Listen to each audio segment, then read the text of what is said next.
ಮನುಷ್ಯ ಮೊದಲು ಬಹಳ ಕಷ್ಟ ಇದ್ದಾಗ ನಮಗೆ ಏನಾದ್ರೂ ಒಂದು ಬೇಕು, ಏನಾದ್ರೂ ಒಂದು ಆಧಾರ ಬೇಕು. ಅದಕ್ಕೆ ಸಣ್ಣದೊಂದು ಪೊಲೀಸ್ ಅಥವಾ ಒಂದು ನೌಕರಿನ ಹಿಡಿದು, ಅದಾದ್ಮೇಲೆ ಮತ್ತೊಂದು ನೌಕರಿನ ಹಿಡಿದು, ಅದಾದ್ಮೇಲೆ ಮತ್ತೊಂದಾಗಿ KAS ಅಧಿಕಾರಿಯಾಗಿ ಬೆಂಗಳೂರಂತಹ ರಾಜಧಾನಿ ಒಳಗ ನೌಕರಿ ಮಾಡೋದಲ್ದನ ಅನೇಕ ವಿದ್ಯಾರ್ಥಿಗಳನ್ನ ಇವತ್ತು ತಯಾರಿ ಮಾಡ್ತಾ ಇದ್ದಾರೆ ಅಂತಂದ್ರ ನ್ಯಾಚುರಲಿ ಅದು ಜ್ಞಾನದಾಹದಿಂದಲೇ ಸಾಧ್ಯ, ಬೇರೆ ಎದುರಿಂದಲೂ ಅಲ್ಲ. ನೋಡ್ರಿ, ಜಾನಕಿ ಅಂತ ನನ್ನ ಬ್ಯಾಚ್ನಲ್ಲಿ ಒಬ್ರು ಇದ್ದಾರೆ, ಜಾನಕಿ ಅಂತ. ಅವರು SDC ಆದವರು PUC ಮೇಲೆ. ಅದಾದ್ಮೇಲೆ ಎಕ್ಸ್ಟರ್ನಲ್ ಡಿಗ್ರಿ ಮಾಡ್ಕೊಂಡ್ರು, ಇವ್ರ ಹಂಗ ಎಕ್ಸ್ಟರ್ನಲ್ BEd ಮಾಡ್ಕೊಂಡ್ರು, ಕರೆಸ್ಪಾಂಡೆನ್ಸ್, ಎಕ್ಸ್ಟರ್ನಲ್ MA ಮಾಡ್ಕೊಂಡ್ರು. SDA ಇದ್ದವರು FDA ಆದ್ರು. FDA ಆದ್ಮೇಲೆ ಒಂದು ಸ್ಟೇಟ್ ಅಕೌಂಟ್ ಸರ್ವಿಸ್ ನಲ್ಲಿ assistant controller state accounts class 1 post ಅದು ಆದ್ರು. ಸಮಾಧಾನ ಆಗ್ಲಿಲ್ಲ ಅವ್ರಿಗೆ. ಮತ್ತೆ ನನ್ನ ಬ್ಯಾಚ್ ನೊಳಗೆ AC ಆದ್ರು. ಈಗ IAS ಆಗಿ ನಮ್ ಜೊತೆನೆ ಕೆಲಸ ಮಾಡ್ತಾ ಇದ್ದಾರೆ. SDA ಇದ್ದವು, right? So the beginnings of all great things are very, very small, like a small drop of water. Brahmaputra ನದಿ ನೋಡಿರೇನೆ ಇಲ್ಲ, ಕೇಳಿರಿಲ್ಲ? ಬ್ರಹ್ಮಪುತ್ರ ನದಿ ಮೈಟಿ ರಿವರ್ ಅಂತ ಕರಿತೀವಿ. ಅತ್ಯಂತ ಬೃಹತ್ ನದಿ, ಅದು ಶಕ್ತಿಯುತ ನದಿ. ತನ್ನ ಒಡಲೊಳಗೆ ಏನು ಬರ್ತದೆ ಎಲ್ಲನೂ ತುಂಬಿಕೊಂಡು ಹೊರಟು ಬಿಡ್ತದೆ, ಯಾವುದನ್ನು ಬಿಡುದಿಲ್ಲ ಅದು. ಆದ್ರೆ ಆ ನದಿನೂ ಕೂಡ, ಅದ್ರ ಬಿಗಿನಿಂಗು ಕೂಡ ಒಂದು ಹನಿಯಿಂದಲೇ ಆಗಿದೆ.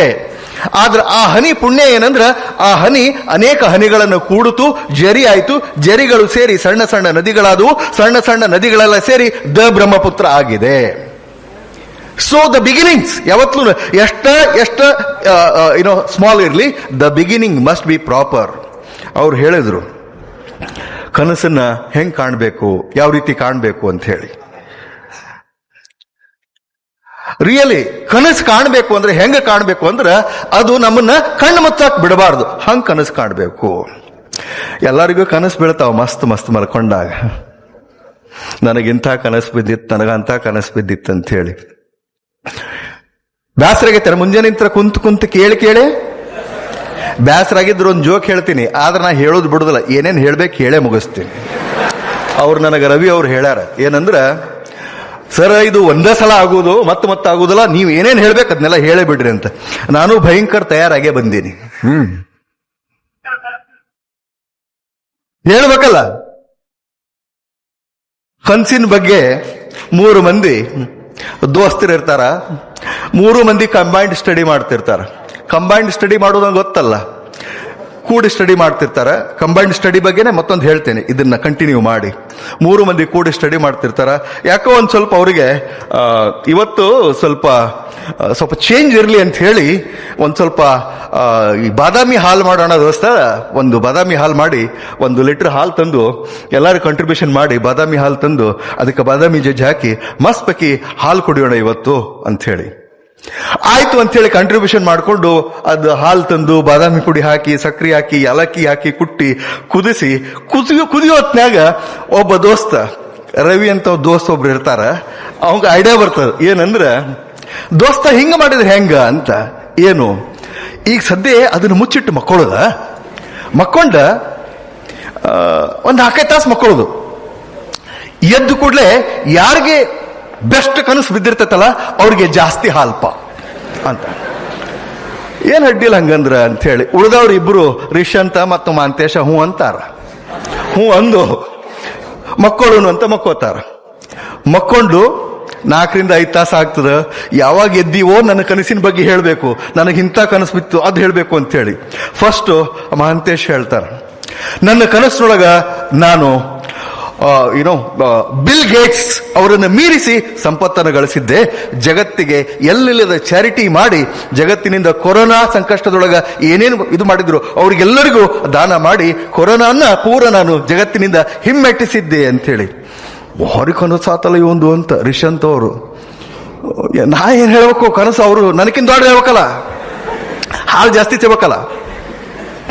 ರಿಷಂತ್ ಅವರು ನಾನೇನು ಅಷ್ಟಾಗಿದ್ದಿಲ್ಲ, ನಾನು ಪ್ರಧಾನಮಂತ್ರಿ ಮೋದಿಯವರ ಜಾಗದಲ್ಲಿ ಪ್ರಧಾನಮಂತ್ರಿಯಾಗಿ ಕೆಲಸ ಮಾಡ್ತಾ ಇದ್ದೆ. ಈ ಇಡೀ ದೇಶದಲ್ಲಿ ಏನು ಮೌಢ್ಯತೆ ಏನಿದೆ, ದಾರಿದ್ರ್ಯ ಏನಿದೆ, ಬಡತನ ಏನಿದೆ, ಅದನ್ನಷ್ಟೂ ಹೊಸ ಹೊಸ ಯೋಜನೆಗಳಿಂದ ಹೋಗಲಾಡಿಸಿ ಅತ್ಯಂತ ನಮ್ಮ ಸಂವಿಧಾನದಲ್ಲಿ ಇರುವಂತಹ ಎಲ್ಲರಿಗೂ ಸಾಮಾಜಿಕ, ಆರ್ಥಿಕ ಮತ್ತು ರಾಜಕೀಯ ಸಮಾನತೆ, ಲಿಂಗ ಸಮಾನತೆಯನ್ನ ಅದನ್ನು ಇಂಪ್ಲಿಮೆಂಟ್ ಮಾಡಿದ್ದೆ ನಾನು ಆ 5 ತಾಸಿನ ಕನಸಿನೊಳಗ ಅಂತ. ಭಾರಿ ಆತಲ್ಲ, ಇವ್ರದ್ದು ಕನಸು ಭಾರಿ ಐತಿ. ರವಿಗೆ ಚಿಂತೆ ಆತು, ನಂದೇನು ಎಂಥ ಕನಸಂತ. ರವಿ, ದೋಸ್ತ, ನನಗೇನು ಅಂತ ದೊಡ್ಡ ಕನಸು ಬಿದ್ದಿಲ್ಲ, ಏನು ಮಾಡೋದು ನಿಮ್ಗೆಲ್ಲರಿಗೂ ಗೊತ್ತು, ನಾನು ಹನುಮಪ್ಪನ ಭಕ್ತ, ನನ್ನ ಕನಸಿನಾಗ ಹನುಮಪ್ಪ ಬಂದಿದ್ದ. ಏನಂದ, ಈಗ ಸದ್ಯ ಹೋಗಿ ಉಷ್ಟು ಹಾಲು ಕುಡಿದು ಮಕ್ಕೊಳ್ಳಿಲ್ಲ ಅಂದ್ರೆ ನೀನು ಬಿಡುದಿಲ್ಲ ಅಂದಾನ, ಅದಕ್ಕ ಉಷ್ಟು ಹಾಲು ಕುಡಿದು ಮಕ್ಕೊಂಡಿ ನಾನು.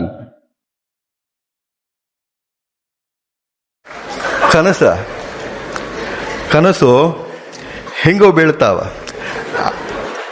ಆದ್ರೆ ನಾವೆಲ್ಲ ಅಂಥ ಕನಸಿನ ಬಗ್ಗೆ ಮಾತಾಡಕತ್ತಿಲ್ಲ, ಬಹಳಷ್ಟು ಗಂಭೀರವಾಗಿ ಸೀರಿಯಸ್ ಆಗಿ ನಾವು ಕನಸುಗಳ ಬಗ್ಗೆ ಮಾತಾಡ್ತಾ ಇದ್ದೀವಿ. ಎಂಥ ಕನಸು? ನಿದ್ದೆ ಮಾಡಾಕ ಬಿಡಬಾರ್ದು ಅಂಥ ಕನಸು.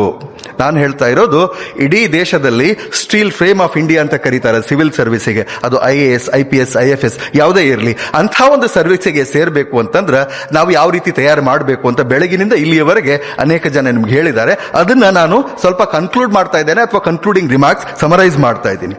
ಈ ಅಭ್ಯಾಸ ಮಾಡುವತ್ನಾಗ ಬಹಳಷ್ಟು ಮಂದಿ ಏನು ತುಡುಗಲೇ ನೋಟ್ಸ್ ಮಾಡಿ ಇಟ್ಕೋತಾರ, ಶೇರ್ ಮಾಡೋದಿಲ್ಲ, ತುಡುಗಲೇ ನೋಟ್ಸ್. ನಿಮ್ಮಲ್ಲಿ ಸಾಕಷ್ಟು ಮಂದಿ ಎದಿ ಮುಟ್ಟಿ ನೋಡ್ಕೋರಿ, ಹೌದಲ್ಲ ನಾ ಹಂಗ ಮಾಡ್ತೀನಿ ಅಂತ ಬಹಳಷ್ಟು ಮಂದಿಗೆ ಅನಿಸ್ತದ. ಮತ್ತೊಬ್ರಿಗೆ ಗೊತ್ತಿಲ್ಲದಂಗ ನೋಟ್ಸ್ ಮಾಡಿ ಇಟ್ಕೊಳ್ಳೋದು. ನೋ, ನಿಮ್ಮ ಪ್ರತಿಯೊಬ್ಬರ ಬ್ರೇನು, ಮೆದುಳು, ನಿಮ್ಮ ಪ್ರತಿಯೊಬ್ಬರ ಮನಸ್ಸು, ನಿಮ್ಮ ಪ್ರತಿಯೊಬ್ಬರ ವ್ಯಕ್ತಿತ್ವ ಒಂದು ಸಪರೇಟ್ ಗಡಿಗಿದ್ದಂಗ. ಅದ ಕರಿಬೇವು, ಕೊತ್ತಂಬರಿ, ಅದ ಉಳ್ಳಾಗಡ್ಡಿ, ಮತ್ತೊಂದು ಎಲ್ಲನೂ ಹಾಕಿ ನಿಮ್ಮ ಗಡಿಗೆ ಒಳಗೆ ಮಾಡಿದರೆ ಟೇಸ್ಟೇ ಬೇರೆ ಇರ್ತದ, ಮತ್ತೊಂದು ಗಡಿಗೆ ಒಳಗೆ ಮಾಡಿದ್ರೆ ಟೇಸ್ಟೇ ಬೇರೆ ಇರ್ತದ. ಆದ್ರಿಂದ ಮಟೀರಿಯಲ್ ಸೇಮ್ ಇದ್ರೂ ಕೂಡ when you start writing answers, ಅದನ್ನು ಬರೆಯೋ ಸ್ಟೈಲೇ ಬೇರೆ ಇರ್ತದ. ನೋಟ್ಸ್ ಎಲ್ಲರೂ ಒಂದೇ ನೋಟ್ಸ್ ಓದಿದ್ರು ಕೂಡ ರಿಪ್ರೊಡ್ಯೂಸ್ ಮಾಡಿ ಅಲ್ಲಿ ಏನು ನೀವು ವ್ಯಕ್ತಿತ್ವವನ್ನು ನಿಮ್ಮ ಏನು ಬಿಂಬಿಸ್ತೀರಿ ಎಕ್ಸಾಮ್ದಲ್ಲಿ, ಅದು ಬೇರೆನೇ ಇರ್ತದೆ. ಅದಕ್ಕೆ ಬಹಳ ಸಣ್ಣತನ ಮಾಡಕ್ ಹೋಗ್ಬೇಡ್ರಿ. ಬಹಳಷ್ಟು ಏನು ಉದಾತ್ತ ಮನೋಭಾವದಿಂದ ಇದ್ದದ್ದನ್ನೆಲ್ಲ ಶೇರ್ ಮಾಡ್ರಿ, ಇದ್ದದ್ದನ್ನೆಲ್ಲ ಹೇಳ್ಕೊಡ್ರಿ. ವಿಶೇಷವಾಗಿ ನಾನು ಯಾಕೆ ಇಷ್ಟು ಚಲೋ ನಾ ಬೆಳೆದ್ವಿ ಅಂದ್ರೆ, ನನಗೊಂದು ಪ್ಲಾಟ್ಫಾರ್ಮ್ ಇತ್ತು. ದಿನಾಲೂ ಏನು ಓದ್ತೀನಲ್ಲ ಅದನ್ನು ಹೋಗಿ ರವಿಯಂತಹ ಅನೇಕ ವಿದ್ಯಾರ್ಥಿಗಳಿಗೆ ಅದನ್ನು ಶೇರ್ ಮಾಡ್ಲಿಕ್ಕೆ ನನಗೆ ವೇದಿಕೆ ಇತ್ತು. ದಿನಾಲೂ ಹೇಳ್ತಿದ್ದೆ, ಏನಾರು ಓದ್ತಿಲ್ಲ ಅದನ್ನ ಇನ್ನೊಬ್ಬರ ಮುಂದೆ ಹೇಳಲೇಬೇಕು, ಅದನ್ನ ಎಕ್ಸ್ಪ್ರೆಸ್ ಮಾಡಲೇಬೇಕು, ತಿಳಿಸ್ಲೇಬೇಕು. ಕಡಿಕ್ ಹೆಂಗ್ ಮಾಡ್ತಿದ್ವಿ ಅಂದ್ರೆ, ಯಾರೂ ಇಲ್ಲ ಅಂದ್ರೆ ಕನ್ನಡಿ ಮುಂದೆ ನಿಂತು ಹೋಗಿ ನಿನಗೆ ನಾ ಹೇಳ್ತೀನಿ, ನೀ ಕೇಳಂತೇಳಿ ಎಕ್ಸ್ಪ್ಲೇನ್ ಮಾಡುದ. ಅದನ್ನ ಹಿಂಗೆ ನಾವು ಕಲ್ತದ್ದನ್ನ ಅಥವಾ ಓದಿದ್ದನ್ನ ಎಕ್ಸ್ಪ್ಲೇನ್ ಮಾಡಬೇಕು. ಹೆಂಗೆ ಎಕ್ಸ್ಪ್ಲೇನ್ ಮಾಡ್ಬೇಕಂದ್ರೆ, ಎದುರಿಗೆ ಕುಂತವ್ರಿಗೆ ಬಾಲಿಂಗ್ ಬೌನ್ಸ್ ಆಗಬಾರ್ದು, ಕಂಪ್ಲೀಟ್ ತಿಳಿಬೇಕು, ಅವ್ರಿಗೆ ತಿಳಿಸಿ ಹೇಳ್ಬೇಕು. ಅವು ಎಷ್ಟೋ ದಡ್ಡಿರ್ಲಿ ಅವ್ರಿಗೆ ತಿಳಿಸಿ ಹೇಳ್ಬೇಕು, ಅವ್ರಿಗೆ ತಿಳಿಸ್ಬೇಕು. ಯಾರಿಗೂ ಇಲ್ಲ ಅಂದ್ರೆ ಹೋಗಿ ಅವನ್ನ ಕಾಡೋದು, ಇವತ್ತು ನಾ ಇದನ್ನ ಓದಿನಿ, ಇದು ಹಿಂಗಂದ್ರೆ ಹಿಂಗ್ ನೋಡ್ಬೆ ಅಂತೇಳಿ. ಆಕಿಗೇನು ಗೊತ್ತಾಗೋದು, ಹೌದನ ಅಂತೇಳಿ ನನಗೆ ಸುಮ್ಮಾಗಿ. ಆದ್ರೆ ನಾ ಹೇಳಬೇಕಾಗಿರ್ತದೆ, ಕೇಳೋರು ಇಂಪಾರ್ಟೆಂಟ್ ಅಲ್ಲ ನನಗೆ. ಆ ದೃಷ್ಟಿಯಿಂದ ಶೇರ್ ಮಾಡಬೇಕು. ನಿಮ್ಮ ನೋಟ್ಸನ್ನ, ನಿಮ್ಮ ಜ್ಞಾನವನ್ನ ಶೇರ್ ಮಾಡಿದಷ್ಟು ಅದು ಜಾಸ್ತಿ ಬೆಳೀತದ ಅಂತ ಹೇಳಿ ರವಿಯವರು ಹೇಳಿದ್ದನ್ನ ನೀವು ನೆನ್ಪು ಮಾಡ್ಕೋಬಹುದು. ಅಂಡ್ ಈ ಹೀರೋ ವರ್ಷಿಪ್ ಇದನ್ನ ಬಹಳಷ್ಟು ಖಂಡಿಸ್ತೀನಿ ನಾವು. ಏನ್ ಮಾಡೋದು? ಮಹಾಂತೇಶ್ ಬಿಳಗಿ ಅವರಿಗೆ ಜೈ, ರವಿಚಂದ್ರನ್ ಅವರಿಗೆ ಜೈ, ರಿಶ್ಚಂತ್ ಅವರಿಗೆ ಜೈ, ಅವರಿಗೆ ಜೈ, ಇವರಿಗೆ ಜೈ, ಎಷ್ಟಂತ ಮಂದಿಗೆ ಜೈ ಜೈ ಜೈ ಅನ್ನೋರು ನೀವು. ಎಲ್ಲಿಯವರೆಗೆ ನಿಮಗೆ ನೀವು ಜೈ ಅನ್ಕೊಳ್ಳೋದಿಲ್ಲ, ಉದ್ಧಾರ ಆಗುದಿಲ್ಲ ನೀವು. दूसरों के जय से पहले खुद को जय कहे, दूसरों के जय से पहले खुद को जय कहे, मन को इतनी शक्ति देना मन विजय कहे ಅಂತ ಹೇಳಿ ಪ್ರಾರ್ಥನಾ ಗೀತೆಯನ್ನು ನೆನಪು ಮಾಡ್ಕೊಳ್ಳಿಕ್ಕೆ ಇಷ್ಟಪಡ್ತೇನೆ.